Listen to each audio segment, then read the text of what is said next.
కార్తీక మాసం రెండో సోమవారం కావడంతో శివాలయాలన్నీ కూడా శివనామ స్మరణతో మారుమోగిపోతున్నటువంటి పరిస్థితి కనిపిస్తూ ఉంది. మరీ ముఖ్యంగా మనం ఎన్ఈడి కొత్త రోడ్లో ఉన్నటువంటి శివాలయంలో ఉన్నాం. ఉదయం నుంచి కూడా స్వామి అభిషేక ప్రియుడు కాబట్టి అభిషేకంతో పాటుగా స్వామివారికి అలంకరణ చేస్తున్నటువంటి పరిస్థితి కనిపిస్తుంది. అసలు ఉదయం నుంచి ఎటువంటి కార్యక్రమాలు నిర్వహించారు, సోమవారం నాడు స్వామిని ప్రసన్నం చేసుకోవాలంటే ఎటువంటి కార్యక్రమాలు చేయాలనే దానికి సంబంధించి ఆలయ ప్రధాన అర్చకులు ఉన్నారు, ఆయన అడిగి తెలుసుకునే ప్రయత్నం చేద్దాం. స్వామి నమస్తే.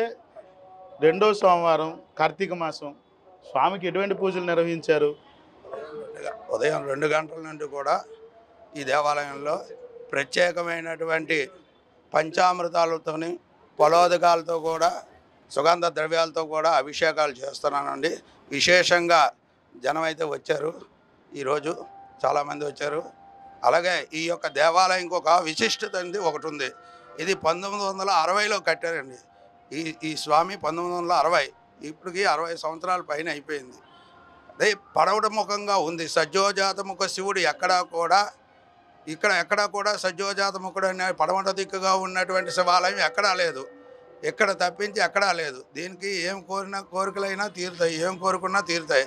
అలాగే ఇక్కడ ఉన్నటువంటి ధ్వజస్తంభం కూడా దేవతా వృక్షమైనటువంటి సోమిత్కరతో తయారు చేసినటువంటి ఈ యొక్క దేవతా వృక్షంతో కూడా ధ్వజస్తంభం ప్రతిష్ఠించాం. అలాంటి కర్ర కూడా ఈ యొక్క వైజాగ్లో ఎక్కడా కూడా లేదు ధ్వజస్తంభం. అలాంటి ఈ యొక్క శివుడికి మీకు చాలామందికి తెలుసు, చాగంటి కోటేశ్వరరావు గారు కూడా చెప్పారు, పడమటముఖంగా ఉన్నటువంటి శివుడికి పూజ చేసినట్టుగైతే విశేషమైనటువంటి ఫలితం ఇస్తుంది. కాబట్టి ప్రతి ఒక్కరూ కూడా ఇక్కడికి వస్తుంటారు. రోజు కూడా విశేషంగా పూజలు జరుగుతుంటాయి. హారతులు కూడా ఇస్తాం, అన్ని హారతులు కూడా ఇస్తాం. ఇక్కడ ఉదయం తెల్లవారు 4 గంటలకే నిత్యం కూడా కార్తీక మాసం పూజా కార్యక్రమాలు చేస్తాం.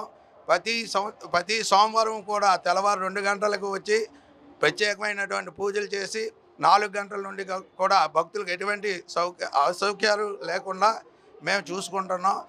ఎక్కడా కూడా గర్భగుడిలోకి శివాలయంలో పంపించరు. కానీ ఈ దేవాలయంలో 60 సంవత్సరాల నుండి కూడా గర్భగుడిలోకి పంపించి భక్తులే స్వసిద్ధంగా కూడా అభిషేకాలు చేసుకున్నట్టు వీలు చేస్తుంటాం.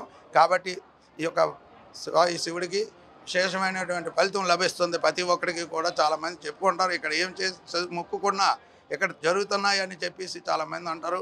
మేము ఏమి అడగకుండా కూడా దేవాలయాన్ని ఇంప్రూవ్ చేశారు. ఇంత ఫ్లేవర్ వాళ్ళు కూడా ఇక్కడ ఫ్లేవర్ కట్టినా సరే ఇక్కడ దేవాలయాన్ని తీయలేకపోయారు కూడాను. ప్రతి అభిషేకానికి నమ్మక చమక పురుషోక్తాలు శ్రీ సూక్తంతో కూడా అభిషేకం జరుగుతుందండి. అలాగే ఈ నెల 18వ తేదీన మాస శివరాత్రి సందర్భంగా సామూహికంగా మహాన్యాసపూర్వక రుద్రాభిషేకాలు వేద పండితులతో చేయడం జరుగుతుంది. 19వ తేదీన మళ్ళీ మహాశివరాత్రి ఉంది కాబట్టి 19వ తేదీని భారీ అన్న సంతర్పణ అయ్యప్ప స్వామి భక్తులకు, భవానీ భక్తులకు, శివ భక్తులకు, భక్త మహాశైల మందికి ఇంచుమించు 7-8 వేల మంది భక్తులకు భారీగా అన్న సంతర్పణ చేయడం జరుగుతుంది. అదైనా దేవాలయం పరిసరాల దేవాలయం దగ్గర వండే స్వాములందరికీ పెడతాం. కాబట్టి ప్రతి ఒక్కరూ కూడా ఇక్కడికి వస్తారు, భక్తులు వస్తారు, తింటారు కూడా. అయ్యప్ప స్వాములు కూడా వస్తారు, భవానీ భక్తులు కూడా వస్తారు. చెప్పండి, అంటే సాయంత్రం ఎటువంటి పూజలు ఉంటాయి? సాయంత్రం 6 గంటల నుండి కూడా ఆకాశ దీపాలు పెడతామండి. మళ్ళీ పంచామృతాలతో అభిషేకం చేస్తాం. రాత్రి 9 గంటల వరకు చేస్తాం. 9 గంటలకు స్వామివారికి మళ్ళీ హారతలు ఇచ్చి అలంకరణ చేస్తాం. ఏదైతే సోమవారం నాడు శివుడు అభిషేక ప్రియుడు కాబట్టి నిత్యం సోమవారం పూట పంచామృతాలతో అభిషేకం చేయడంతో పాటుగా ఉదయం సాయంత్రం 2 పూటలు కూడా స్వామివారికి అభిషేకం చేస్తూ ఉంటారు. అదేవిధంగా భక్తులకి పూర్తిగా చూడవచ్చు మనం స్వామివారిని భస్మంతో అలంకరించినటువంటి పరిస్థితి.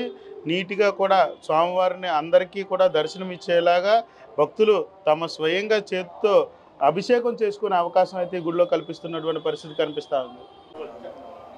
ఓం నమ శివాయ, ఓం నమ శివాయ, ఓం నమ శివాయ. ఈ శివాలయం 1960 నుంచి కూడా ఇక్కడ ఉంది. ఈ శివాలయం ఏంటంటే ఈ ఏరియాలో ఉన్నటువంటి శివాలయాలన్నింటినీ కూడా పురాతనమైనటువంటి ఆలయం. ఈ దేవుని దర్శించుకుంటే సర్వభోగాలు కూడా లభిస్తాయన్నటువంటి భక్తులకి మంచి నమ్మకం. అందువల్ల అందరూ కూడా ఈ ఏరియాలో ఉన్న వాళ్ళు చాలామంది ఇక్కడికి వచ్చి దర్శనం చేసుకొని వాళ్ళని సంతృప్తులై దేవుడు ఆశీర్వాదం తీసుకొని వెళ్తుంటారు. అందువలన ఈ అక్కడ ఏరియాలో ఉన్నటువంటి ఆలయాలన్నింటిలో కూడా ప్రసిద్ధమైనటువంటి శివాలయంగా పేర్కొంది. అనేక భక్తుల యొక్క మనోభావాలను గౌరవించి మనోభావాలను తీర్చి తదనుగుణంగానే ఆశీర్వదించి ఈ స్వామి అందరినీ కూడా సురక్షితంగా చక్కగా హాయిగా ఉండేటట్టు దీవిస్తున్నారని. ఓం నమ శివాయ. ఈ గుడిలో ప్రతిరోజు ఉదయాన్నే నమ్మక జమకం శ్రీ సూక్తం పురుషోక్తం సమేతంగా అభిషేకాలు జరుగుతాయి. దాని తర్వాత పంచహారతులు ఇవ్వడం జరుగుతుంది. భక్తులందరికీ లోపలికి వచ్చి వాళ్ళే స్వయంగా అభిషేకం చేసుకునే వెసులుబాటు ఊళ్ళో ఉంది. ఇది పడవముఖంగా ఉండడం వల్ల ఇక్కడ ఏ కోరికలు కోరుకున్నా అవి నెరవేరుతాయని అందరికీ తెలిసిన విషయం. ఇది శివాలయం కూడా లేదు, ఇది ఒక అదృష్టం కింద భావించాలి భక్తులు. చేస్తారు ఇక్కడైతే చేస్తారు. ఎక్కడికి ఎవరికి ఎటువంటి ఆటంకం లేకుండా వాళ్ళే వచ్చి స్వయంగా చేసుకునే వెసులుబాటు అయితే ఇక్కడ ఉంది.